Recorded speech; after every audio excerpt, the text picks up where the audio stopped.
Our story begins at the end. In a cramped basement room in a distant, Ural mountain city, a single light bulb flickers. The date is July 17, 1918.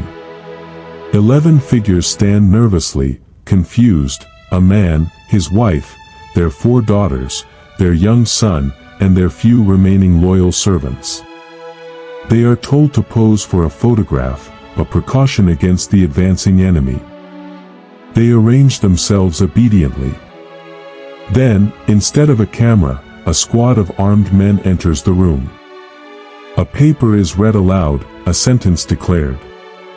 And in the following storm of gunfire and bayonets, a 300-year dynasty is extinguished. This is the final, brutal act of the Russian Revolution. The man was Tsar Nicholas II, the autocrat of all the Russias, whose power was once deemed absolute, ordained by God himself. His family, the Romanovs, had ruled the largest empire on earth, a vast and sprawling tapestry of cultures and peoples stretching from the heart of Europe to the shores of the Pacific. They lived in unparalleled opulence, in palaces of gold and amber, surrounded by a court of unimaginable wealth and privilege. Yet, outside those palace walls, a different Russia existed. A Russia of ancient, crushing poverty, where millions of peasants, only a generation removed from serfdom, toiled in fields they did not own. A Russia rapidly industrializing, forcing a new class of workers into grimy, overcrowded cities to labor in factories under brutal conditions for meager pay. A Russia simmering with new and dangerous ideas, of democracy, of socialism, of a world turned upside down. The story of the Russian Revolution is the story of how these two Russias collided. It is an epic tale of a world at war, of collapsing empires, of desperate hope and violent ideology. It is a saga of misguided leaders, shadowy conspirators, and charismatic revolutionaries who would forever alter the course of the 20th century. How did this ancient, powerful monarchy fall so completely? And how did its collapse give birth to the world's first communist state, a superpower that would define global politics for decades to come? This is the story of the fall of the Tsars and the rise of the USSR. To understand the cataclysm of the Russian Revolution, we must first grasp the immense power and tradition that was destroyed. For over 3 centuries, the House of Romanov ruled the Russian Empire, an expanse of land so vast it defied comprehension, covering 1/6 of the Earth's landmass. At the heart of this system was the Tsar, an autocrat whose authority was considered absolute and divinely ordained. The official doctrine was one of orthodoxy, autocracy, and nationality. The Tsar was the little father, a paternal figure to his millions of subjects, and his word was final law, unchallenged by any parliament or constitution for most of Romanov rule. This was not merely a political system, it was a cosmic and religious order, with the magnificent Winter Palace in St. Petersburg and the opulent Kremlin in Moscow as its physical and symbolic centers. The social structure that supported the throne was a steep, unyielding pyramid. At its apex sat the Tsar and the nobility, a class of aristocrats who owned the vast estates and lived a life of European luxury, speaking French in their salons and enjoying the fruits of a continent-spanning empire. Beneath them was a small, but growing, professional and merchant class. And supporting the entire weight of this structure was the massive, inert base of the peasantry, the muzhiks. Comprising over 80% of the population, these were the descendants of serfs, legally bound to the land and their lords until their emancipation in 1861. Even after being freed, their existence was defined by backbreaking labor, deep poverty, and a profound connection to the soil of their isolated villages, known as mirs. They were largely illiterate, deeply religious, and followed the rhythms of an agricultural calendar that had changed little for centuries. This was the prison of the peoples, a seemingly frozen world of tradition and hierarchy. Yet, by the dawn of the 20th century, the foundations of this ancient edifice were cracking. The pressures of a modernizing world, the rise of new social classes, and the stubborn refusal of the old regime to adapt were creating fault lines that would soon tear the empire apart. The absolute power of the Tsar, once its greatest strength, was becoming its most profound weakness.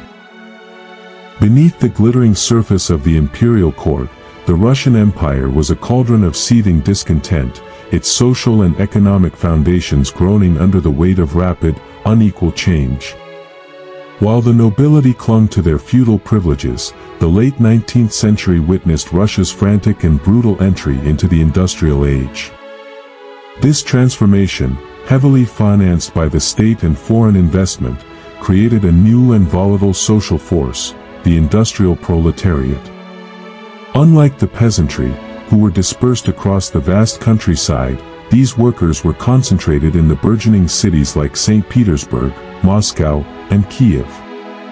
They labored in sprawling factories under appalling conditions, working 12 to 16-hour days for meager wages, living in squalid, overcrowded barracks, and possessing no legal rights to form unions or strike.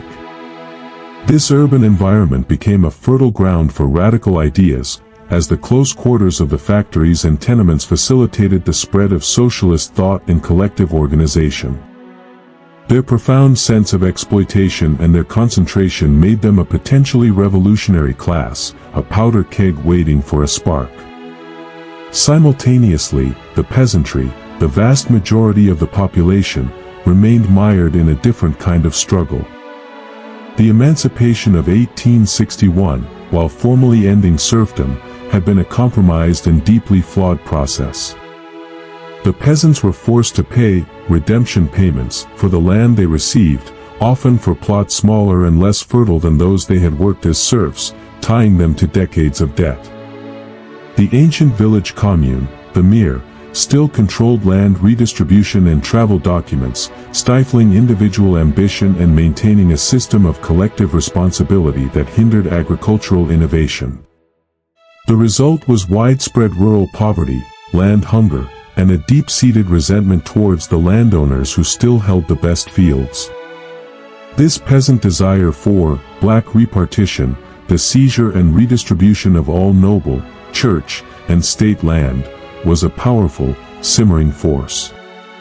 Thus, by the turn of the century, the empire faced a dual threat: an industrial working class radicalized by its immediate exploitation in the cities, and a massive peasantry dreaming of a final, true liberation from the remnants of feudal oppression. The autocratic state, however, remained largely deaf to these growing rumblings, believing that the twin pillars of tradition and repression could forever hold up the old order. The Romanov dynasty's inability to peacefully reform itself from within created a cycle of violence and reaction that steadily eroded its legitimacy.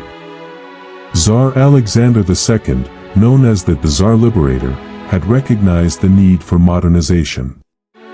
His most monumental reform was the Emancipation Manifesto of 1861, which formally freed the serfs.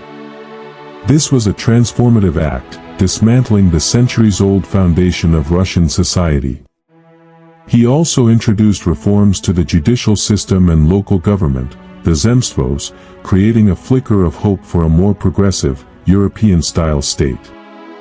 However, these reforms were fundamentally compromised. The peasants were burdened with heavy redemption payments for land that was often insufficient, leaving them economically shackled and disillusioned. For the growing intelligentsia and radical movements, the changes were too slow and half-hearted, failing to create a genuine constitutional monarchy. This simmering discontent culminated in 1881 when Alexander II was assassinated by a bomb thrown by members of the revolutionary group, the People's Will. His death on the very day he was due to sign a proposal for a consultative assembly marked a tragic turning point. The assassination unleashed a severe backlash. Alexander III, the new Tsar, interpreted his father's murder as a direct consequence of liberal reform. He embarked on a rigid policy of reaction, autocracy, and Russian nationalism.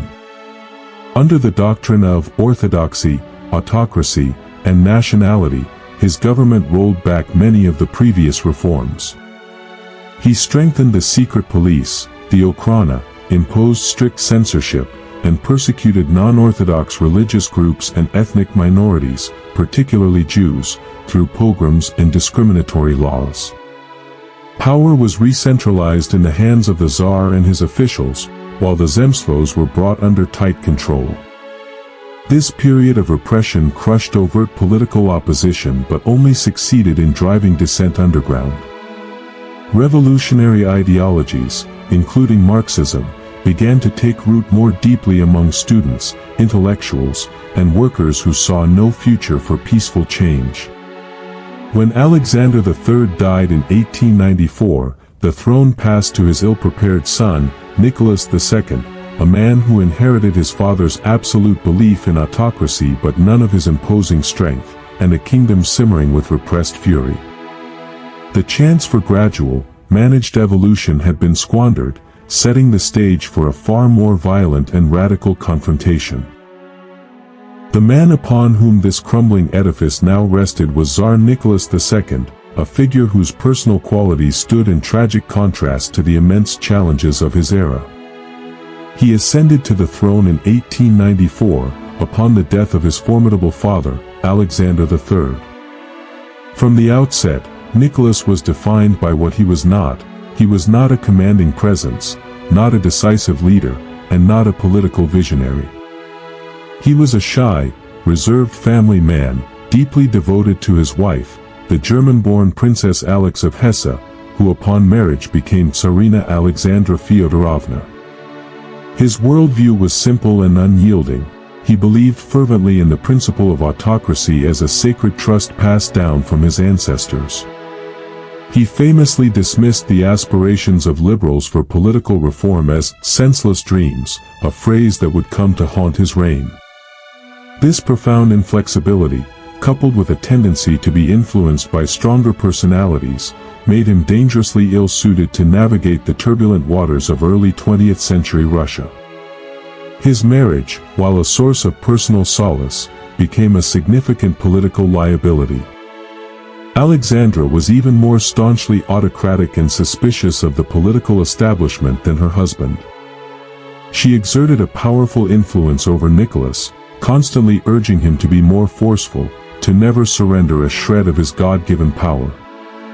Isolated from Russian high society and viewed with suspicion as a foreigner, she retreated into her own small circle. This isolation was intensified by a private family crisis. The heir to the throne, Tsarevich Alexei, suffered from hemophilia, a debilitating and life-threatening condition that remained a closely guarded state secret. The constant fear for her son's life made Alexandra increasingly desperate and vulnerable to those who claimed to offer help, setting the stage for the entrance of a figure who would become a symbol of the monarchy's moral decay and detachment from reality. In Nicholas, Russia had a Tsar who was kind in person but rigid in politics. In Alexandra, it had a Tsarina who was politically intractable and spiritually desperate. Together, they formed a fortress of tradition, seemingly oblivious to the gathering storm. The first, earth-shattering crack in the foundation of Tsarism arrived not with a political manifesto, but with a peaceful petition. On a cold Sunday in January 1905, a crowd of over 100,000 unarmed workers and their families, led by the priest Father Georgy Gapon, marched towards the Winter Palace in St. Petersburg. They carried icons of the Tsar and religious symbols, singing hymns and patriotic songs. Their mission was not rebellion, but supplication. They sought to present a petition to their little father, the Tsar, pleading for relief from their desperate conditions, for higher wages, an 8-hour workday, and modest political reforms, including a representative assembly. They approached with faith in the paternal bond they believed existed between the Tsar and his people. The response was one of unimaginable brutality. Imperial guards, stationed at the palace, saw not a procession of loyal subjects, but a menacing mob. They opened fire on the peaceful demonstration. Volley after volley cut down men, women, and children in the streets and public squares. The carnage was horrific, hundreds were killed, and thousands were wounded. The day became known as Bloody Sunday, and its impact was catastrophic for the monarchy. The myth of the benevolent Tsar, the protector of his people, was shattered in a hail of bullets. The sacred bond between the ruler and the ruled was severed irreparably. In the eyes of millions, Nicholas II was no longer their little father, but Nicholas the Bloody. Bloody Sunday acted as a catalyst, unleashing a year of revolutionary turmoil across the empire. A massive wave of strikes paralyzed the country, peasant revolts erupted as manors were seized and burned, and mutinies broke out in the military, most famously aboard the battleship Potemkin in the Black Sea. In the midst of this chaos, a new and powerful form of organization spontaneously emerged, the Soviet, or Council, of Workers' Deputies. First formed in St. Petersburg, these Soviets were democratic bodies elected directly by the workers, and they quickly became a parallel source of authority, coordinating strikes and challenging the government. The year 1905 was a full-scale dress rehearsal for the revolutions to come, demonstrating the power of mass action and revealing the profound isolation of the Tsarist regime. The autocracy was shaken to its core, forced to make a concession it deeply resented. Battered and shaken by the revolutionary tide of 1905, Tsar Nicholas II issued the October Manifesto in a desperate bid to save his throne. This document promised, for the first time in Russian history, fundamental civil liberties and the establishment of a nationally elected legislature, the State Duma. To the weary middle classes and liberals, this appeared to be a triumphant victory, a long-awaited step toward a constitutional monarchy. The manifesto successfully split the opposition, convincing moderates that peaceful reform was now possible and leading them to withdraw their support for the ongoing strikes and unrest. However, this concession was a tactical retreat, not a sincere change of heart. For Nicholas, the manifesto was a distasteful necessity, a temporary measure to restore order, and he had no intention of surrendering his autocratic power permanently. He confided in his inner circle that it sickened him to have to grant such freedoms to the mob. This fundamental dishonesty defined the subsequent Duma period and proved the monarchy's irreversible decay. When the first two Dumas were elected, they were dominated by critics of the regime, from liberals to socialists, who demanded further, genuine reforms, including land redistribution for the peasants. Nicholas's response was not compromise, but confrontation. He repeatedly and arbitrarily dissolved both Dumas after just a few months, using a loophole in his own manifesto. He then altered the electoral laws in a blatant act of political manipulation.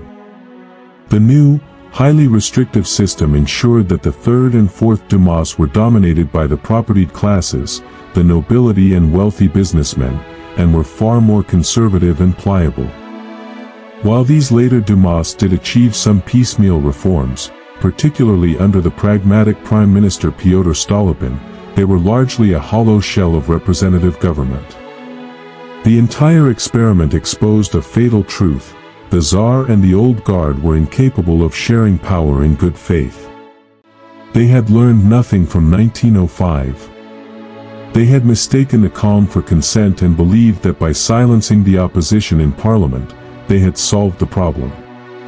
In reality, they had merely driven the deep-seated discontent back underground, where it festered and grew more radical, waiting for the next, and final, national crisis to bring it roaring back to the surface. As the political facade of the Duma crumbled, a more intimate and sinister drama unfolded within the palace walls, one that would fatally compromise the monarchy's standing in the eyes of its people. The source of this scandal was Grigory Rasputin, an unkempt, charismatic peasant and self-proclaimed holy man from Siberia. Rasputin first gained entry to the inner circles of the court due to a desperate secret, the Tsarevich Alexei's hemophilia. In an era with no effective treatment, the boy's life was constantly in peril from internal bleeding. Astonishingly, Rasputin repeatedly demonstrated an uncanny ability to alleviate the heir's suffering during these crises, often through calming presence or suggestion when doctors had failed. To the deeply religious and desperate Tsarina Alexandra, he was a man of God, a saint sent to preserve her son and, by extension, the dynasty itself. Rasputin's influence grew exponentially. With Nicholas often away at military headquarters during World War I, Alexandra was left as the de facto regent. Isolated and trusting only a few, she fell completely under Rasputin's spell, seeing him as her only true advisor. He began to exert significant influence over state appointments, urging the Tsarina to dismiss capable ministers and replace them with his own incompetent or corrupt favorites. The result was a chaotic and rapid turnover in high government posts, which crippled the war effort and administration. Meanwhile, Rasputin's scandalous personal life, his drunkenness, womanizing, and claims of mystical influence, became the talk of the capital. The aristocracy and the public were horrified. Wild rumors spread of an intimate relationship between the mad monk and the Tsarina, and that he and a German woman were betraying Russia to the enemy. The monarchy, once a symbol of divine order, was now seen as a vessel of depravity, deceit, and incompetence. Rasputin became the living embodiment of the Romanovs' detachment from reality and their moral unfitness to rule. His presence poisoned the well of loyalty that remained, uniting the political elite and the common people in the belief that for Russia to be saved, the entire corrupt system at the top had to be removed. The final, overwhelming pressure that shattered the already fractured foundations of Tsarist Russia was its catastrophic entry into the First World War. In August 1914, the empire marched to war with a surge of patriotic fervor. Crowds in Petrograd, the newly renamed, less German-sounding St. Petersburg, cheered the Tsar, and the Duma voted almost unanimously for war credits.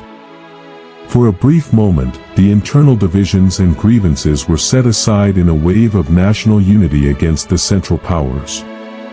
However, this initial euphoria was a cruel illusion, masking the profound weaknesses of the Russian state and military. The war would not be a short, glorious adventure. It would become a meat grinder that consumed millions of lives and exposed every flaw of the old regime. The Russian war effort was a story of almost unimaginable incompetence and sacrifice. The army, though vast and brave, was desperately ill-equipped. Soldiers were sent to the front without rifles, told to pick them up from their fallen comrades. They faced critical shortages of ammunition, artillery shells, boots, and even basic medical supplies. A series of disastrous offensives against Germany resulted in staggering casualties, with millions killed, wounded, or taken prisoner by the end of 1915. The officer corps, drawn heavily from the aristocracy, was often out of touch and incompetent, while the common soldier, a peasant in uniform, lost what little faith he had in his commanders. On the home front, the strain was equally devastating. The national railway system, overwhelmed and inefficient, collapsed under the effort to supply the front. This breakdown had a direct and immediate impact on the cities. Food and fuel, which were being produced, could not be transported.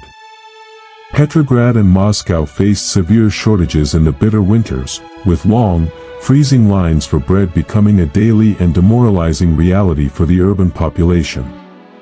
Inflation skyrocketed, wiping out wages and pushing even those previously loyal to the brink of despair. The war, meant to unite the nation and bolster the Tsar's prestige, instead became a magnifying glass, focusing all the system's failures, its economic backwardness, its logistical incompetence, and the tragic disconnect between the government and the governed, into a single, burning point of universal suffering and rage. By the brutal winter of 1917, the Russian home front was a tinderbox. The unrelenting strains of a world war had pushed a weary and hungry population to its absolute breaking point. The collapse of the railway system meant that despite reasonable grain harvests, food could not reliably reach the major cities. In Petrograd, the imperial capital, the situation was particularly dire. Housewives stood in endless lines for bread in freezing temperatures, often leaving empty-handed. Factories, starved of fuel and raw materials, shut down, throwing thousands out of work. Inflation had rendered wages virtually worthless, and the people were cold, hungry, and exhausted by 3 years of a war that seemed to have no purpose and no end. The government, under the Tsar, appeared utterly incompetent and indifferent to their suffering. The once potent authority of the state had evaporated, replaced by a pervasive sense of anger and despair. The city was a pressure cooker, and the lid was about to blow. The spark came in a most unassuming form. On February 23, March 8 by the modern Gregorian calendar, International Women's Day, female textile workers in Petrograd went on strike, protesting the bread shortages. They were soon joined by thousands of others, and what began as an economic demonstration quickly swelled into a political torrent. The cries were no longer just for bread, but for peace, and down with the autocracy. The following days saw the strike grow into a general one, paralyzing the city. The authorities, confident they could repeat the suppression of 1905, called out the garrison troops. For a few days, there were clashes. But a critical, transformative event was about to occur. The soldiers of the Petrograd garrison, mostly new recruits and reservists, themselves peasants and workers in uniform, were sick of the war and sympathetic to the protesters. They were ordered to fire on the crowds, but on February 27, regiment after regiment mutinied. Instead of crushing the rebellion, they joined it, handing over their weapons and fraternizing with the people. The Volinsky regiment's mutiny was the pivotal moment. Without the army, the Tsar had no leg to stand on. The symbols of the old regime, police stations, government buildings, were stormed, and the capital was now in the hands of the insurgent people and the rebellious soldiers. The February Revolution had succeeded. The 300-year Romanov dynasty was finished. With the capital in revolt and his authority evaporating, Tsar Nicholas II attempted a desperate return to Petrograd, but his imperial train was halted by rebellious troops. Isolated and utterly abandoned, he received the unanimous counsel from his military commanders and political advisers that his abdication was the only hope to restore order and preserve the monarchy in any form. On March 2, 1917, in his railway carriage at Pskov, the last Tsar of Russia signed the instrument of abdication. In a final, symbolic blow to dynastic tradition, he abdicated not only for himself but also for his hemophiliac son, Alexei, transferring the throne to his brother, Grand Duke Michael. The act was breathtaking in its historical weight. With a stroke of a pen, the 3-century-old Romanov dynasty, which had built a vast empire, was dissolved. The autocracy that had defined Russia for centuries had simply ceased to exist. Grand Duke Michael, recognizing the reality of the revolutionary mood, crudely refused the crown the next day unless it was offered by a constituent assembly. The monarchy was now gone, not by a long, drawn-out war, but by a swift and nearly bloodless collapse at the top. In the power vacuum left by the Tsar's abdication, a new and inherently unstable political structure emerged, known as the dual power. On one side stood the provisional government, formed by liberal members of the former Duma. Composed of princes, professors, and lawyers, it saw itself as the legitimate, official state authority. It intended to guide Russia toward becoming a modern, democratic republic, with plans for elections to a constituent assembly.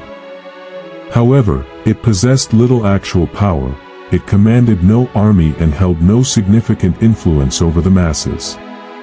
The real power in Petrograd lay with the other entity, the Petrograd Soviet of Workers' and Soldiers' Deputies. This was a resurrected version of the 1905 Revolutionary Council, elected directly by the workers and the mutinous soldiers. The Soviet held the loyalty of the garrison, controlled the railways and postal service, and could issue its own orders, most famously Order No. 1, which stripped officers of their authority and placed military power in the hands of elected committees.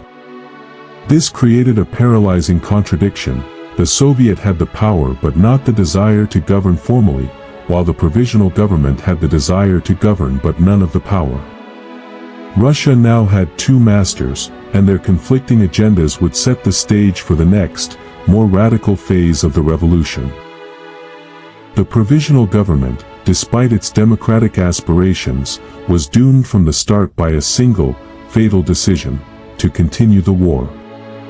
Composed of liberals and moderate socialists who believed in honoring Russia's commitments to its allies, the government insisted that the war against Germany and Austria-Hungary must be fought to a victorious conclusion.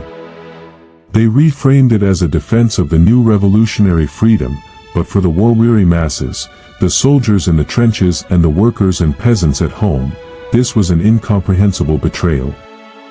The people had revolted for peace, land, and bread, and the new government was offering them only more bloodshed.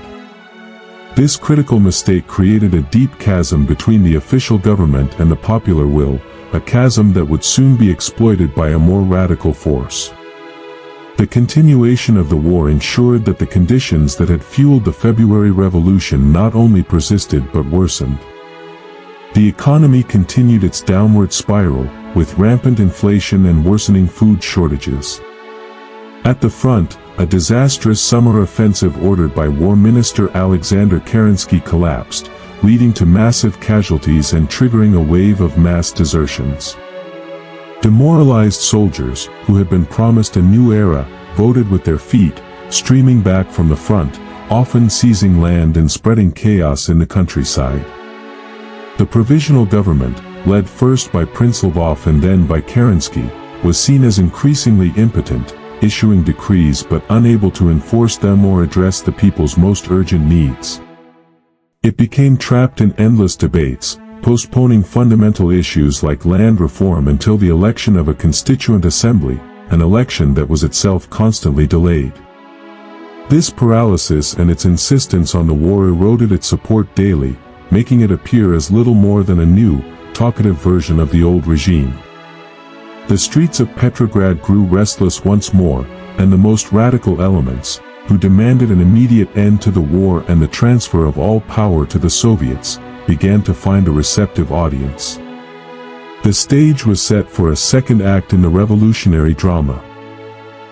While the provisional government debated, a storm was being deliberately seeded from abroad. Recognizing an opportunity to cripple Russia's war effort and force a separate peace on the Eastern Front, the German High Command made a calculated decision. They arranged for the passage of the most radical and implacable enemy of the provisional government, Vladimir Lenin. Living in exile in Switzerland, Lenin was the leader of the Bolshevik faction, a small but disciplined party that rejected any cooperation with the bourgeois government. In a sealed train, like a political pathogen, Lenin and a group of his associates were whisked across German territory, through Sweden and Finland, arriving at Petrograd's Finland station in April 1917. The Germans' gamble was that this fiery revolutionary would unleash chaos, and they were right. Lenin's arrival immediately shattered the fragile political consensus. To the Bolsheviks and other socialists who had cautiously supported the provisional government, he delivered a series of powerful speeches that denounced the imperialist war and the new government as a tool of the bourgeoisie. He presented his famous April Theses, a radical program that rejected any support for the provisional government and called for a second revolution. His slogans were brilliantly simple and resonated deeply with the exhausted populace: peace, land, and bread, addressed the three most urgent desires of the soldiers, peasants, and workers. All power to the Soviets provided a clear and alternative path forward, demanding that the Petrograd Soviet, representing the workers and soldiers, seize state power directly. Initially, even many Bolsheviks thought his ideas were too extreme, a dangerous leap.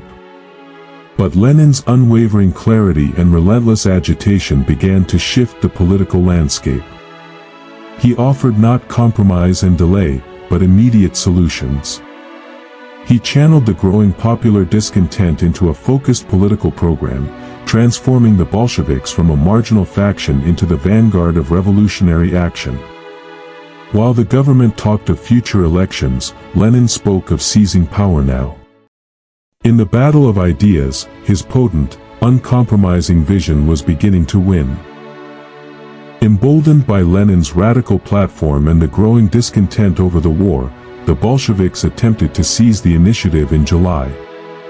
What began as spontaneous demonstrations by armed factory workers and soldiers in Petrograd quickly evolved into an unofficial and premature uprising. The protesters, with significant Bolshevik involvement, demanded that the Petrograd Soviet depose the provisional government and take power itself. For several days, the city teetered on the brink of a second revolution. However, the Bolshevik leadership was divided, and the uprising lacked full national support. Crucially, the provisional government, now led by Alexander Kerensky, still commanded enough loyal military units to suppress the revolt.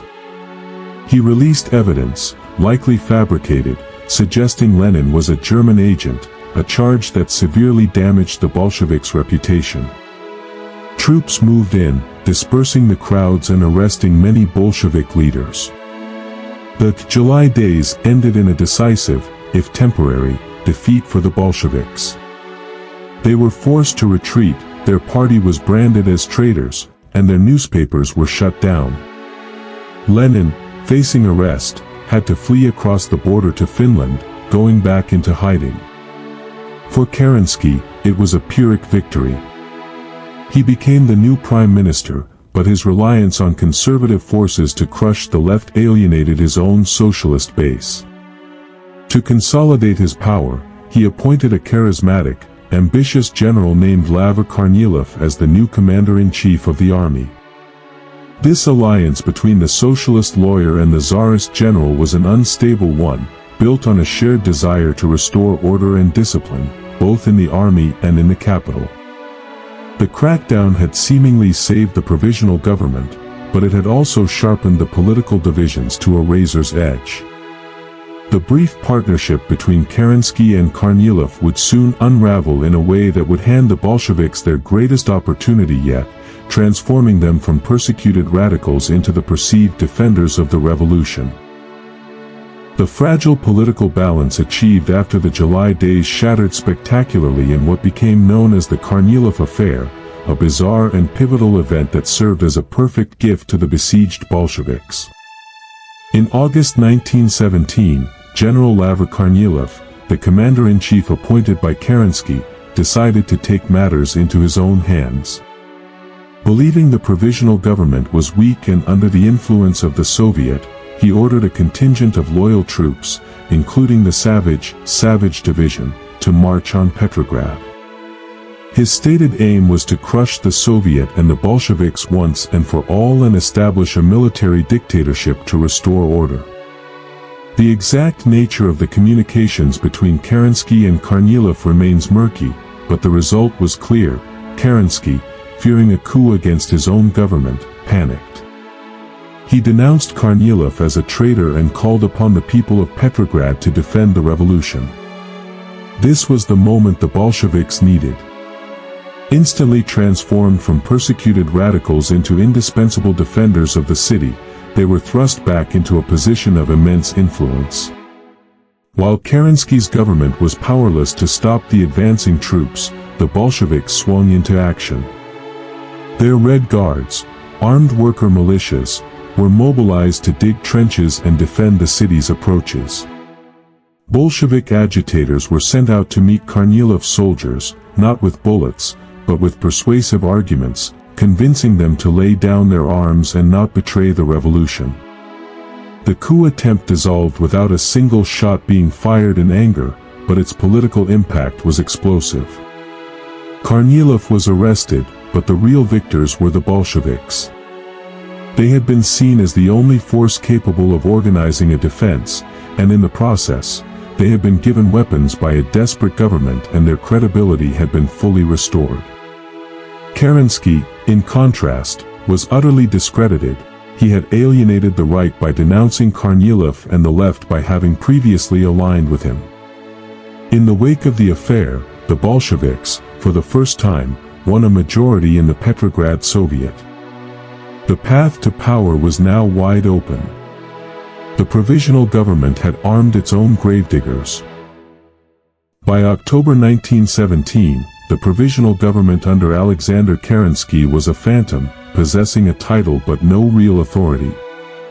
The Kornilov affair had shattered its credibility, and its control extended little beyond the walls of the Winter Palace. The economy was in freefall, the army was disintegrating, and the peasantry was seizing land en masse. In this power vacuum, the Bolsheviks, now holding a majority in both the Petrograd and Moscow Soviets, began to plan their move openly. From his hideout in Finland, Lenin bombarded the party's Central Committee with letters, demanding an immediate armed insurrection. He argued that the time for talk was over, the revolutionary moment had arrived. After heated debate, the committee, swayed by Lenin's relentless pressure and the strategic brilliance of Leon Trotsky, agreed. Trotsky, as chairman of the Petrograd Soviet, masterminded the operation not as a blatant coup, but under the guise of defending the Soviet against a counter-revolutionary threat, a second Kornilov affair. The takeover was meticulously planned and executed with stunning efficiency. On November 6, October 24 Old Style, Red Guard units, the Bolsheviks' worker militias, along with loyal soldiers and sailors, began to seize key strategic points throughout Petrograd. They took control of bridges, railway stations, the telegraph office, and the state bank with little resistance. The operation was so swift and bloodless that most of the city's inhabitants were unaware a revolution was even underway. Kerensky, powerless to mount a defense, fled the Winter Palace in a desperate and futile attempt to rally loyal troops at the front. The final act came on the night of November 7. A signal shot from the cruiser Aurora, anchored on the Neva River, heralded the assault on the Winter Palace, the last bastion of the provisional government.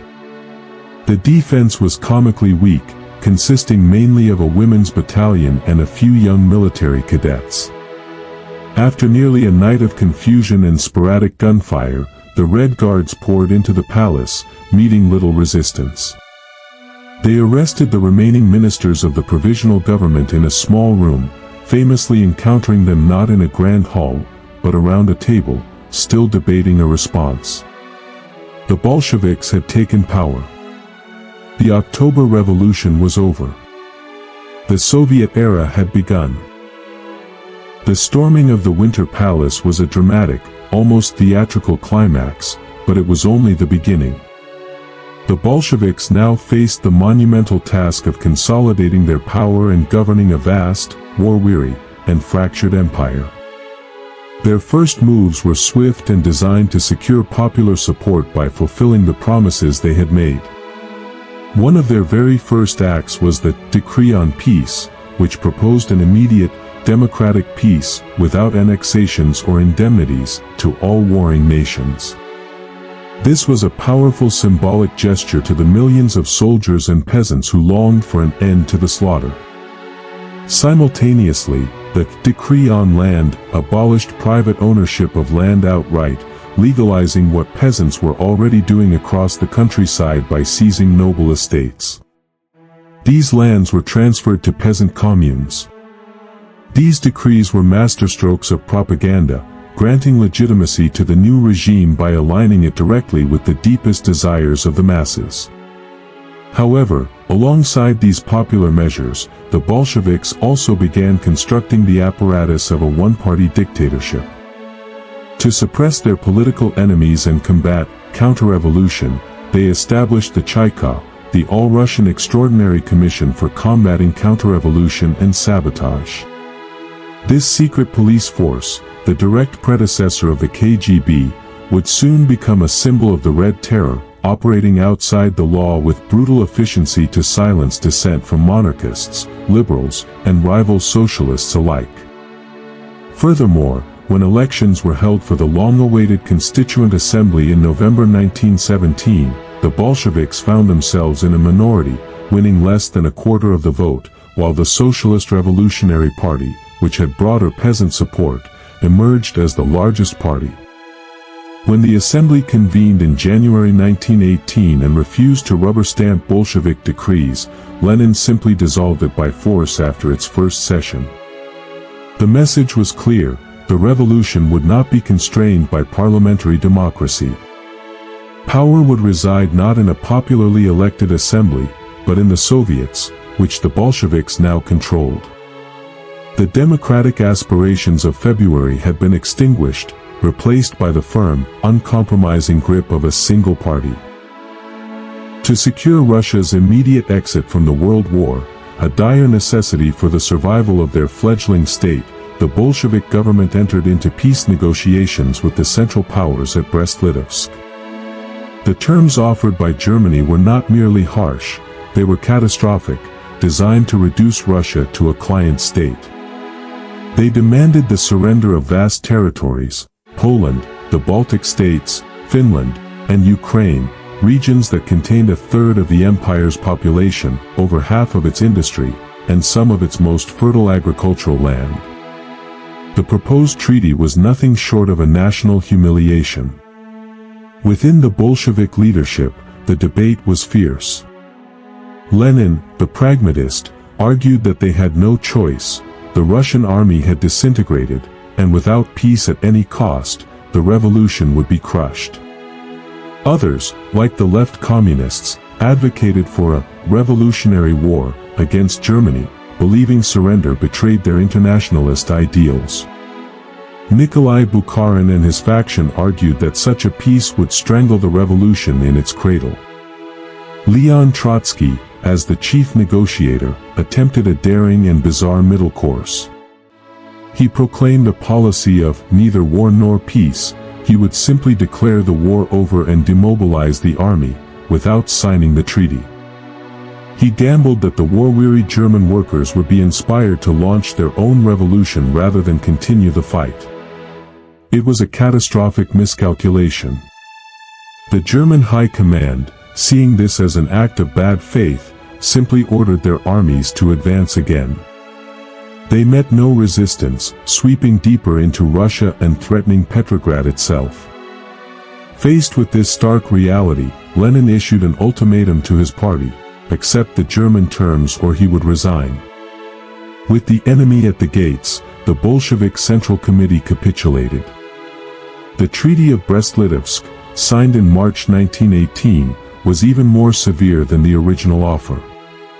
It stripped Russia of its western lands and imposed a colossal financial indemnity. For Lenin, it was a breathing space for the revolution, purchased at an exorbitant price. For his enemies, both at home and abroad, it was the ultimate proof of the Bolsheviks' treachery, a sellout of Russian national interests that would galvanize and unite the diverse opposition into a formidable force. The treaty did not bring peace, it lit the fuse for a far more savage and complex conflict, the Russian Civil War. The Bolshevik seizure of power and the punitive Treaty of Brest-Litovsk did not consolidate their rule. Instead, it ignited a vast and bloody civil war that would rage for nearly 5 years, pitting the Reds against the Whites. The Reds were the Bolsheviks and their Red Army, a new force created and brilliantly organized by Leon Trotsky. They controlled the strategic heartland of Russia, the major cities of Petrograd and Moscow, and the dense railway networks of the interior. This gave them a crucial advantage in moving troops and supplies. Their cause was a centralized, communist state, and they were fanatically disciplined under a single command. Arrayed against them was a loose and fractured coalition known as the Whites. This was not a unified army but a collection of disparate forces, former Tsarist officers, liberal Republicans, moderate socialists, Cossacks, and nationalists from various minority regions. What united them was their vehement opposition to Bolshevism, but they disagreed profoundly on what should replace it: a republic, a constitutional monarchy, or a military dictatorship. The whites were geographically and politically fragmented.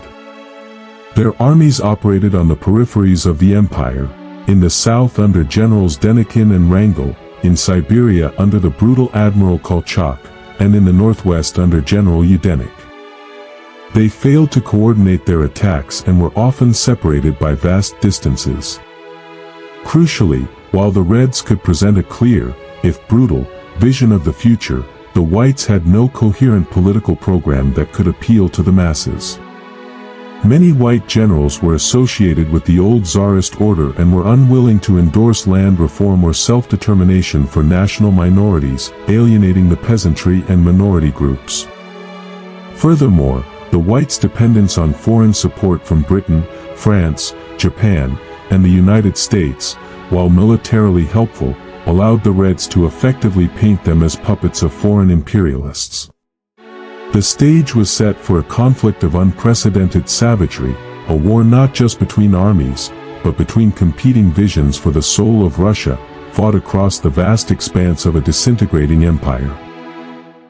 The Russian Civil War was a conflict characterized by unparalleled brutality, where the front lines were fluid and the suffering of the civilian population was immense. The fighting was not a simple clash between two armies, but a complex, multi-sided struggle that also involved peasant, green armies, nationalist movements, and foreign interventionists. The Reds, holding the industrial heartland, could manufacture weapons, while the whites, operating on the peripheries, were often cut off from reliable supplies. The conflict saw atrocities committed by all sides.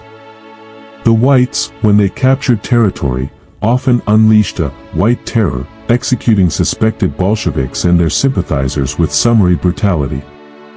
However, it was the Red Terror, officially declared by the Chayka in 1918, that became a systematic instrument of state policy. Following an assassination attempt on Lenin, the Bolsheviks institutionalized repression, executing thousands of real or perceived class enemies, from former Tsarist officials and bourgeoisie to liberal politicians and rebellious peasants. The Chayka operated with a chilling fervor, seeing terror as a necessary tool to purge the new society of its enemies. Amidst this chaos, the fate of the former Tsar and his family was sealed.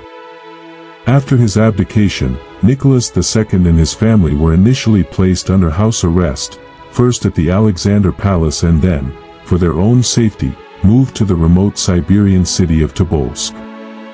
After the Bolsheviks took power, they were transferred to Ekaterinburg, a city in the Ural Mountains controlled by hardline local Soviets. As the Civil War raged and a white army approached the city in July 1918, the local Bolsheviks feared that the Romanovs would be rescued, becoming a living banner for the white cause.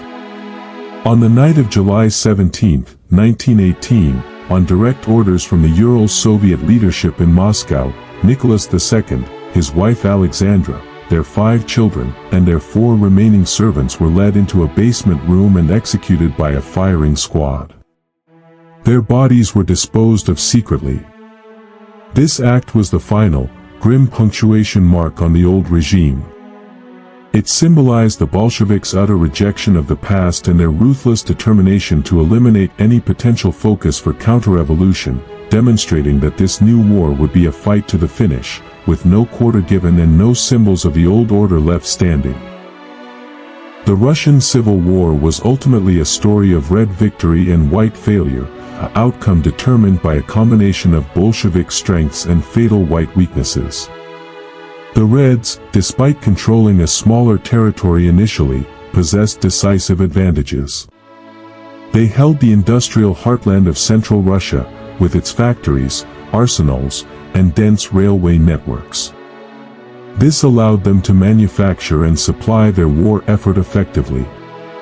Under the brilliant, ruthless leadership of Leon Trotsky as People's Commissar for Military Affairs, the ragged Red Guard militias were forged into a disciplined, conventional fighting force, the Red Army. Trotsky reinstated strict hierarchy, recruiting experienced former Tsarist officers as military specialists who were monitored by political commissars to ensure loyalty. Furthermore, the Bolsheviks were united under a single, centralized command with a clear, if radical, political goal: the defense of the revolution. They were also masters of propaganda, effectively portraying themselves as patriots defending Mother Russia against the whites, who were depicted as puppets of foreign powers. This narrative resonated with a population wary of foreign intervention. In stark contrast, the white movement was crippled by its own disunity.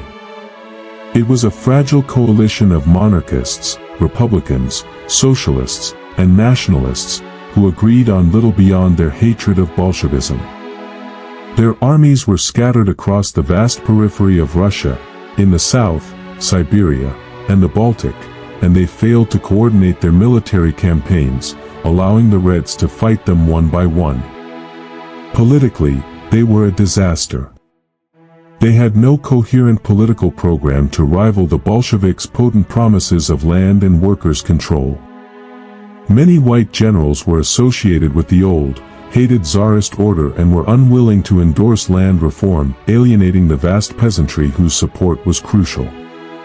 Their reliance on aid from foreign powers like Britain, France, Japan, and the United States, while materially helpful, fatally undermined their claim to be true Russian patriots.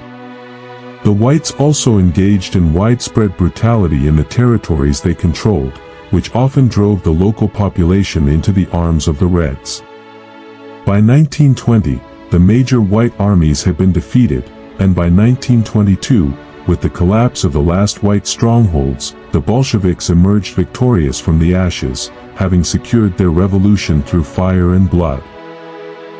Emerging victorious from the crucible of the Civil War, the Bolsheviks moved to formalize their control over the remnants of the Russian Empire. The conflict had transformed the party and the state.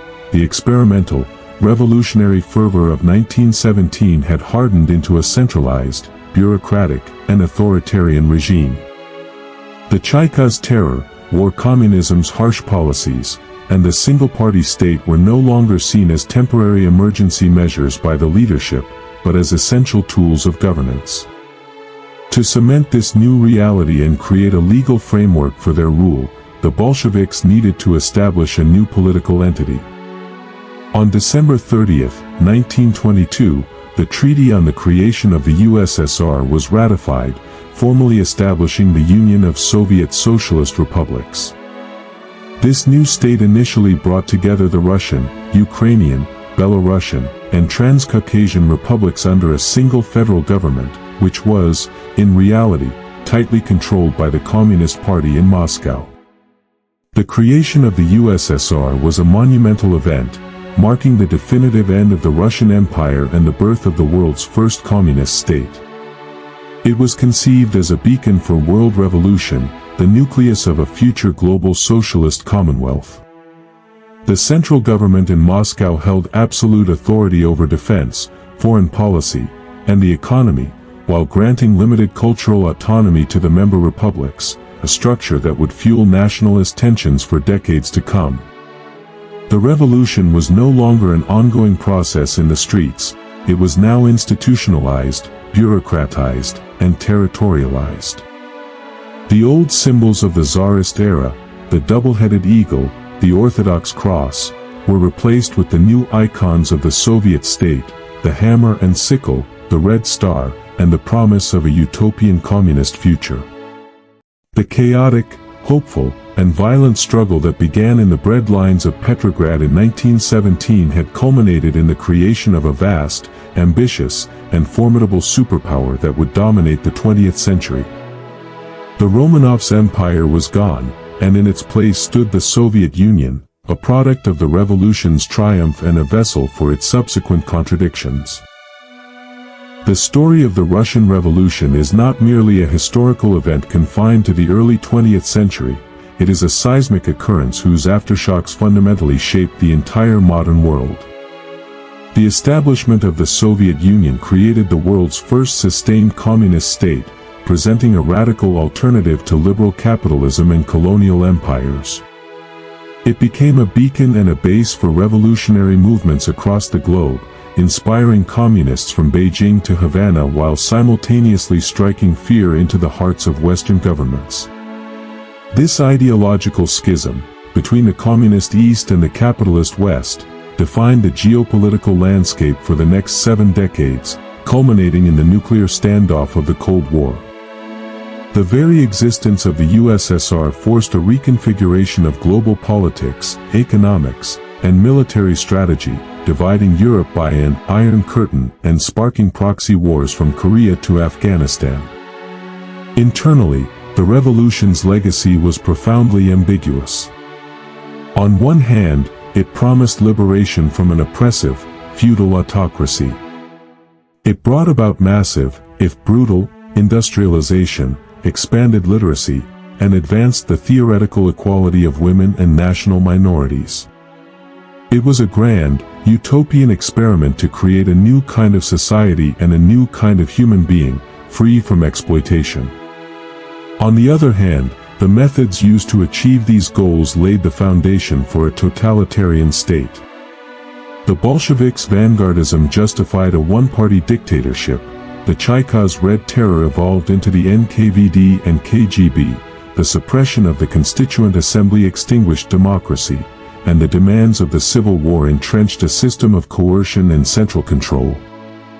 The revolution that began with cries for bread and freedom ultimately created a state that, under Stalin, would wield power over its citizens with a comprehensiveness and brutality that Tsars could never have imagined.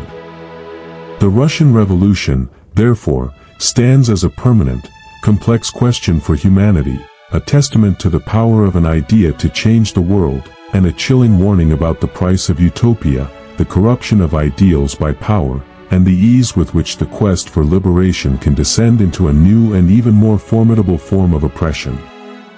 Its story is the origin point of the ideological battles, hopes, and tragedies that defined the 20th century.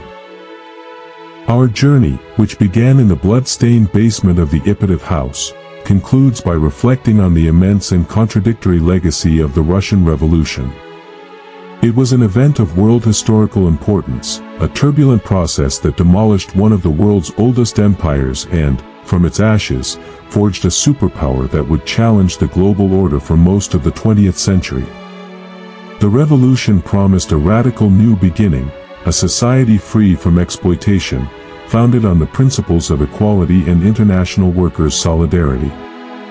It inspired millions around the world with the audacious hope that a better, fairer world was not just a dream, but something that could be built through collective will.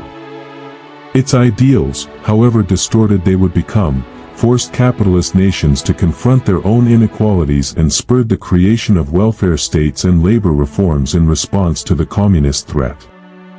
Yet, the path from this idealistic vision to the grim reality of the Soviet state was paved with paradox. The quest for universal liberation led to the establishment of a one-party dictatorship that suppressed basic freedoms. The war on class privilege created a new privileged class of party apparatchiks. The dream of workers' control gave way to a centralized command economy that often prioritized the state over the individual with brutal efficiency. The revolution that championed self-determination for nations ultimately forged a new empire held together by ideological conformity and force. The story of the Russian Revolution is, therefore, a profound human tragedy on an epic scale. It demonstrates how the noblest of aspirations can be corrupted by the exigencies of power, the ruthlessness of ideology, and the brutal logic of civil war. It serves as an eternal lesson on the complexities of social change, reminding us that the overthrow of a tyrant does not automatically bring freedom, and that the means used to achieve a goal can irrevocably poison the end. The echoes of 1917 continue to resonate, a powerful and cautionary tale about the relentless, and often tragic, human pursuit of a perfect world. The Russian Revolution was not a single, sudden event, but a complex and protracted process, a series of cascading failures and explosive reactions that unfolded between 1905 and 1922.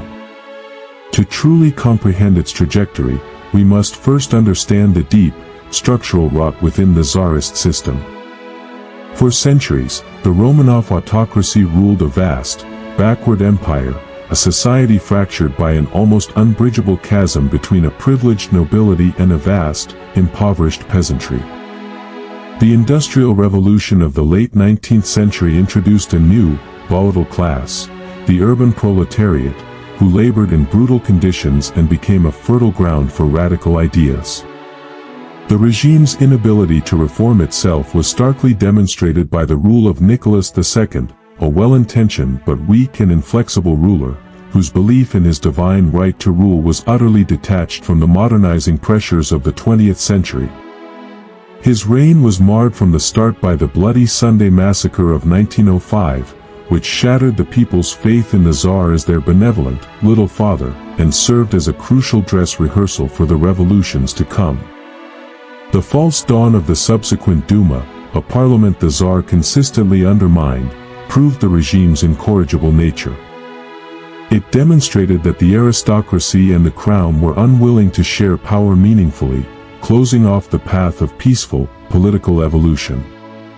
This intransigence was compounded by the pernicious influence of Rasputin at court, which discredited the monarchy in the eyes of the elite and the masses alike, painting it as corrupt, superstitious, and morally bankrupt. However, it was the cataclysm of the First World War that acted as the ultimate catalyst. The conflict exposed every weakness of the Tsarist state, its logistical incompetence, its economic backwardness, and the tragic disconnect between the ruling class and the suffering people. The immense strain of the war, with its millions of casualties and catastrophic home front shortages, broke the back of the old order. By the bitter winter of 1917, Russia was a tinderbox of hunger, exhaustion, and rage, waiting only for a spark. That spark came in February 1917, with protests for bread that swiftly escalated into a general uprising, leading to the stunningly swift and peaceful abdication of the Tsar and the end of the Romanov dynasty. The fall of the Tsar in February 1917 did not bring stability, but instead created a power vacuum and a period of intense political experimentation that would determine Russia's future. The spontaneous revolution gave birth to the dual power structure, an inherently unstable arrangement between the official provisional government, formed by liberal politicians from the old Duma, and the unofficial but immensely influential Petrograd Soviet, which represented the workers and soldiers. The Soviet held the real power, commanding the loyalty of the military garrison and the masses, yet it initially hesitated to govern directly. The provisional government, led first by Prince Lvov and then by Alexander Kerensky, possessed the mantle of legitimacy but lacked the authority to enforce its will. This paralysis was fatal. The government's cardinal error was its decision to continue the deeply unpopular war against Germany, a choice that alienated the very soldiers and workers who had made the revolution. As the war dragged on, conditions worsened, and the government's inability to address the core demands for peace, land, and bread eroded its support daily. Into this volatile situation stepped the Bolsheviks, a radical socialist party that had been a minor faction before 1917. Their leader, Vladimir Lenin, returned from exile in April and immediately rejected any cooperation with the provisional government. His simple, powerful slogans, peace, land, and bread, and all power to the Soviets, struck a chord with a disillusioned population. The Bolsheviks positioned themselves as the only party uncompromisingly opposed to the war and the ineffectual government. A premature uprising in the July days failed and forced Lenin into hiding, but the attempted right-wing coup by General Kornilov in August proved to be a turning point. The Bolsheviks, once persecuted, were now seen as the defenders of Petrograd and the revolution. Armed and legitimized by the government's own panic, their popularity soared. By October, they had gained majorities in the key Soviets. Lenin, arguing the time was ripe, convinced the party to seize power. On October 25, Old Style, the Bolsheviks executed a nearly bloodless coup, storming the Winter Palace and arresting the ministers of the provisional government. The October Revolution was complete, but the struggle for Russia's soul had only just begun. The Bolshevik seizure of power in October 1917 was not the end of the revolution, it was the beginning of a brutal struggle for survival that would determine whether their new regime would stand or fall. The immediate consequences of their coup were chaos and confrontation. To consolidate control, they swiftly moved to silence opposition, shutting down hostile newspapers and establishing the Chaika, a secret police force designed to crush counter-revolution with ruthless terror. Their promise of peace led to the Treaty of Brest-Litovsk in March 1918, a humiliating agreement with Germany that surrendered a vast portion of the former Russian Empire's territory and resources.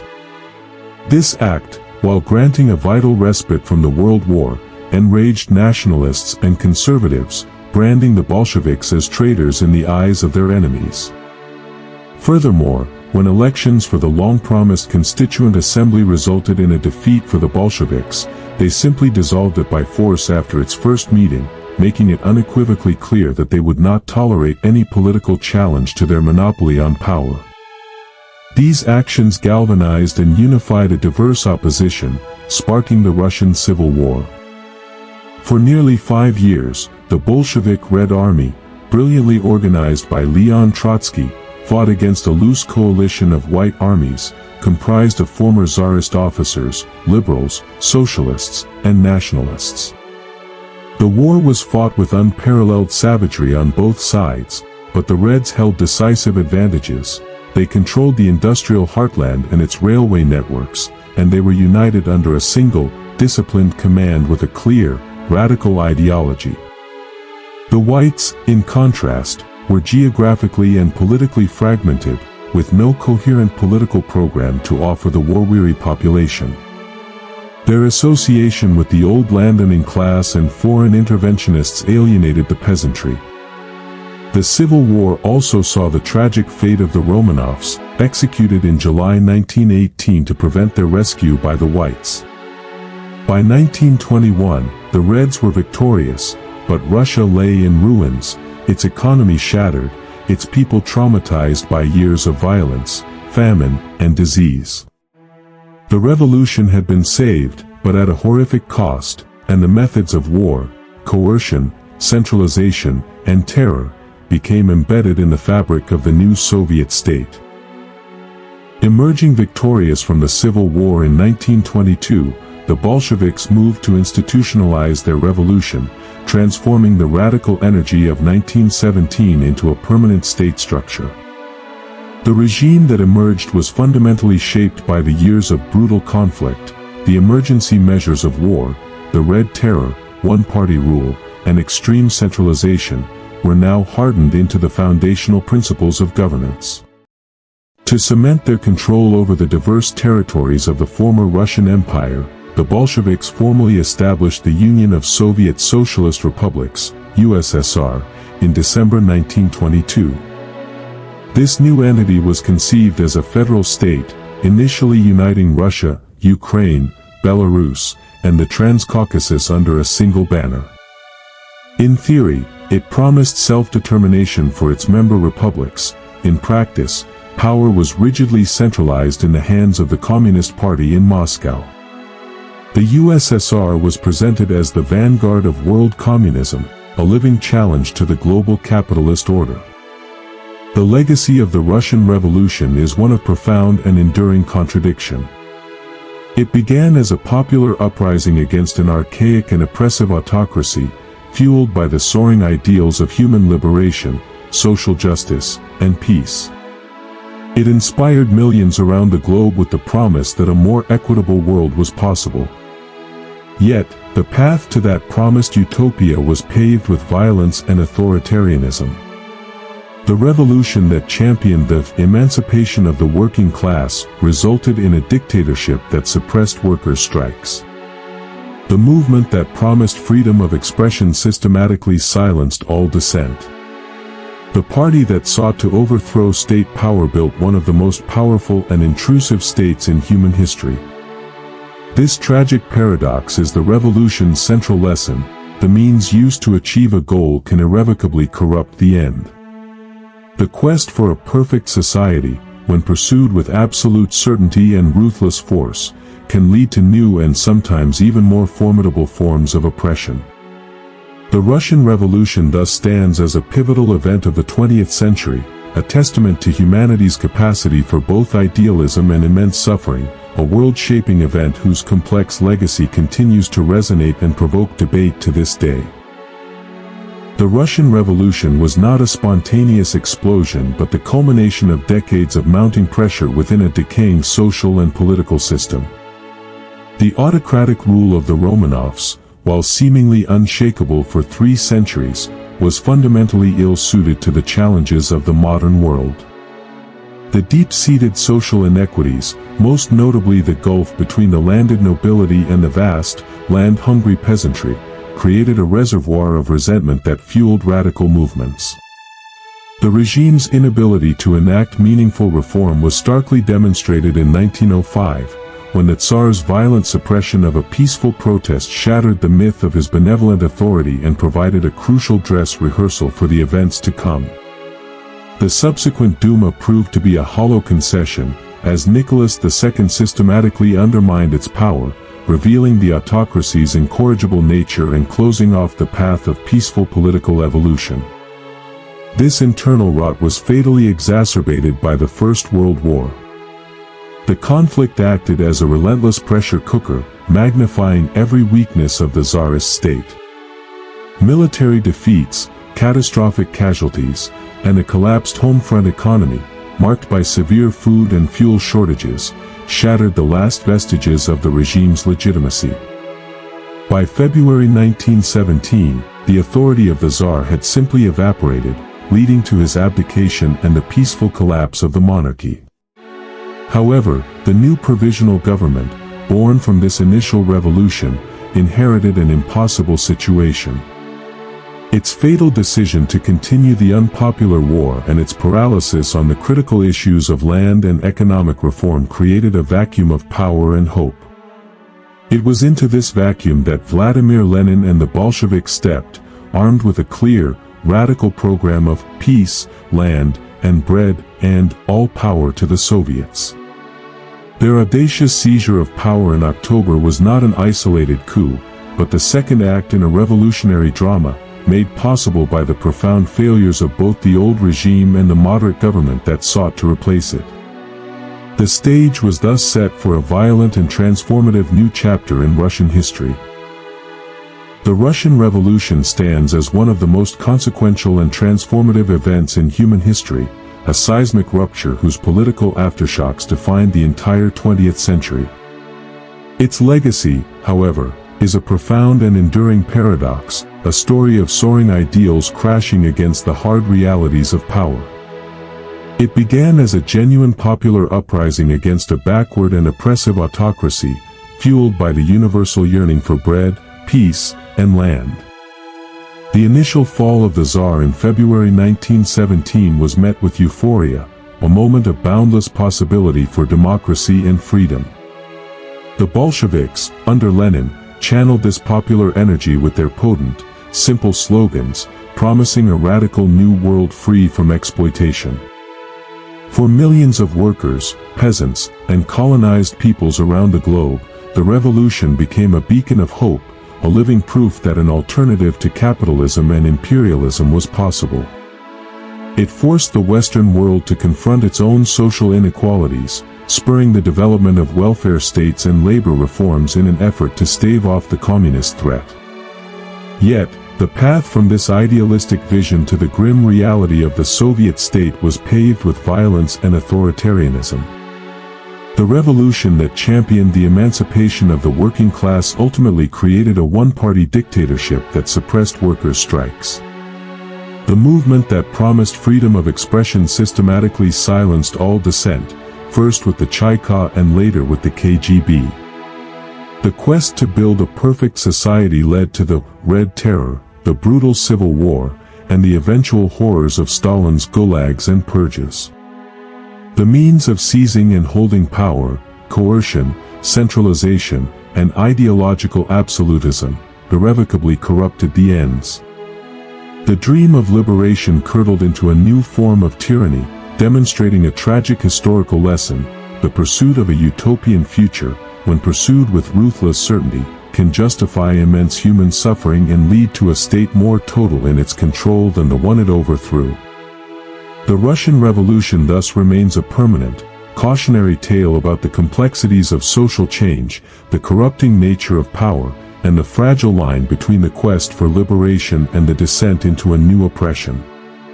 Its story is the origin point of the ideological battles, hopes, and tragedies that shaped our modern world.